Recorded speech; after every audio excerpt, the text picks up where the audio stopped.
judge thanked the victims for coming forward.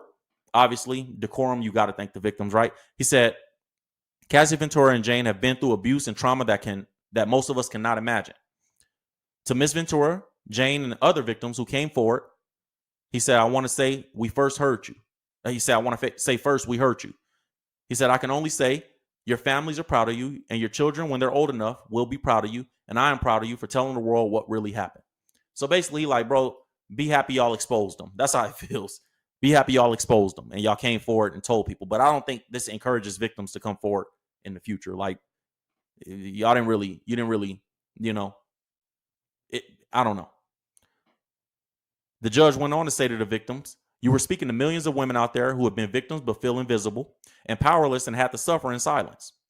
He said, you told those women and the world that the violence behind closed doors doesn't have to stay hidden forever. The number of people who you reach is incalculable. I don't think that message is sent with the sentencing, personally. He went back to address Diddy and kept addressing him. And he says that, and he addressed him directly, by the way. And he says he knows Combs is likely in a dark place right now, but he has a family that will help him get through it. He said there's a light at the end of the tunnel. The judge saying this to Diddy. These letters and all those letters I saw show that you have a universe of people who love you. Let them lift you up now, just like you've lifted them up for so many years. In closing, the judge told Combs, you will have a chance to show your children and the world what real accountability and healing look like. So this is what Diddy face expression was. Let me just zoom in on that real quick for you guys. When he got sentenced. So he really didn't think that he was going to do no time. Obviously, his children, his family. So the judge is like, you're going to do some time. And here's the thing, man. Let me say this too. A lot of people are not happy with the sentence. A lot of people say that's not enough time, yada, yada. For Sean Diddy Combs, that's a lifetime. For somebody that's been on yachts, eating escargot, going wherever he want to go in the world, doing whatever he want to do. I just hop on my plane and I go. Living the dream life of an entrepreneur. I'm doing all the biggest business with the biggest corporations. I'm marketing, women, in his case, drugs, alcohol, doing whatever he wanted to do all his life. Having somebody tell you, hey, sit down, stand up. Hey, don't pee on this toilet. Pee on that toilet. Hey, you don't pee next to me while I'm taking it, while I'm, you know what I mean? You don't pee next to me while I'm going number 2. Hey, bro, walk on this side of the room. Don't walk on that side of the room. Hey, bro, put your hands behind your back. I'm not just talking about the police. I'm talking about convicts as well. There's politics in jail. So you're not about to just walk in there and do what you want to do. I don't care who you are. And then being convicted of these type of crimes, when he get to the pen, he going to have a hard time. You know what I'm saying? You get up to, I don't know where they're going to send them, Rikers or whatever. I don't know what New York got. But when you get to the pen, I know in California especially, you're going to have a hard time with these type of charges. Somebody going to want to press you. You're going to pay somebody off. You're going to deal with some drama because you're going to prison, bro. If you want to be in Gen Pop. I don't know that they, even in PC right now, the way PC is, from what I hear, PC is like as active as Gen Pop is right now. Like people still in there. It's not like you're just doing easy time just because you're in PC. It's because a lot of gangsters that don't want to be in Gen Pop, that they might be snitches or they might have did something, like they still, now they run in PC. So he gonna have a hard time. And the judge is right. It is a hard time for him. So a lot of people, you're not happy with it, but I promise you, every day that Diddy spending there is suffering for him. Because if you live a certain type of lifestyle, this is the last thing. Jail is the last thing that you want to, be caught up with. I'm telling you. I can't imagine. As somebody that 2-strike felon here, as somebody that's done a little bit of time before, I can't imagine doing a day. I can't imagine doing a day right now. Like I can't imagine it. I can't imagine it. I'm too successful. I done too much. I done came too far in life for me to sit down for one day. I'm not doing it. I don't even want to go through processing. I don't. I'm not going through processing. I'm not going through none of that. I'm cool.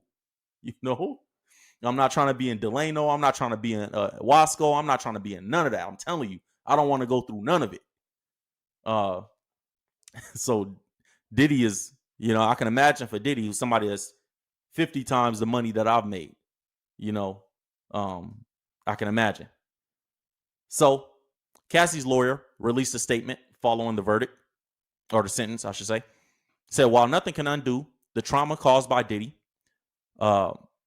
The sentence imposed today recognizes the impact of the serious offenses he committed. We are confident that with the support of her family and friends, Ms. Ventura will continue healing, knowing that her bravery and fortitude have been an inspiration to many. So Cassie's lawyer seemingly, I don't know that Cassie is, but Cassie's lawyer who knows the law is seemingly happy with the sentencing.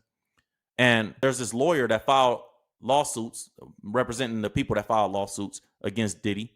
And they made a statement and said, I appreciate the judge's focus on the victims and devastation Mr. Combs inflicted on their lives. I hope the fact that someone as notorious, wealthy, famous as Mr. Combs will be spending years in prison for his crimes.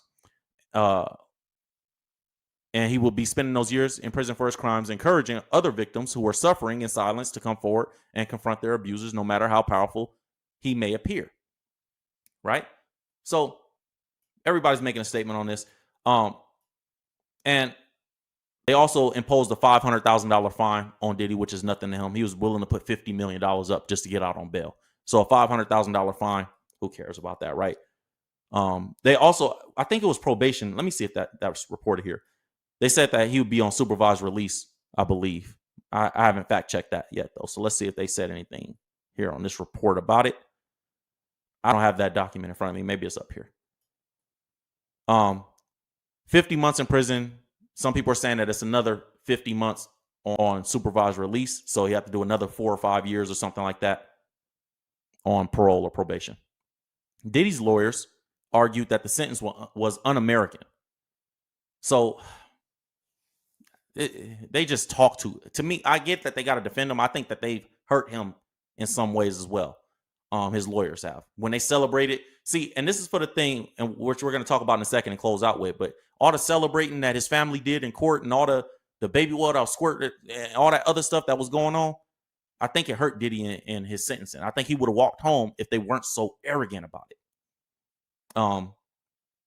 So one of Diddy's lawyers said he thinks the sentence sends the wrong message and argued that Combs was sentenced for the conduct jury did not find him guilty of. I disagree with that wholeheartedly. The quote says, people get, God forbid, falsely accused of a crime. They go to trial. They have all the witnesses testify. Credibility is determined. The jury reaches a verdict and finds in their favor. The jury didn't find in his favor, bro. He was convicted. He said, and then they get sentenced for the exact same conduct that the jury found them that they did not commit. That's not what happened. He said, it seems un-American. That's not what happened. We're not even going to read this because it's nonsense. It's nonsense.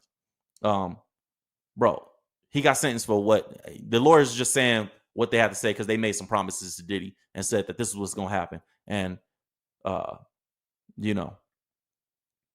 they didn't follow through getting him home like they thought they would. He got a conviction. And then after the trial, they celebrated. And I think, like I said, man, I think one of the biggest things that harmed Diddy and Diddy's case was the fact that his lawyers celebrated, did press conferences. We beat the government. We beat the government and all that stuff. And his family cheering in court, screaming. Only one that had wisdom was his mother. His mother was like, we're not celebrating until my baby come home. That's the wise approach, in my opinion. She made the right approach. Everybody else was cheering in the court. The judge looked at that and said, maybe you're not remorseful. Bro, do you not realize you just admitted on the record that you beat the crap out of women up until the day we arrested you? Do you not realize on the record that you was about to have a freak off in the hotel that we arrested you in the night we arrested you? While you were under investigation, you continue committing violence. You continue committing crimes. The same crimes that you're going to jail, that you were in jail for. And you have the nerve to cheer in my galley. You have the nerve to, have your lawyers outside the courtroom cheering and celebrating. You have the nerve to have your lawyers to request you come home right away, like today, after the verdict was reached. And then you have the nerve to come back in here and say, we want a sentence of 14 months so you can go home in 2 months or whatever. Everything led to what was pointing towards arrogance, in my opinion. The only reason that the judge didn't give Diddy more time is because the judge knew that this would be reviewed in the appellate court.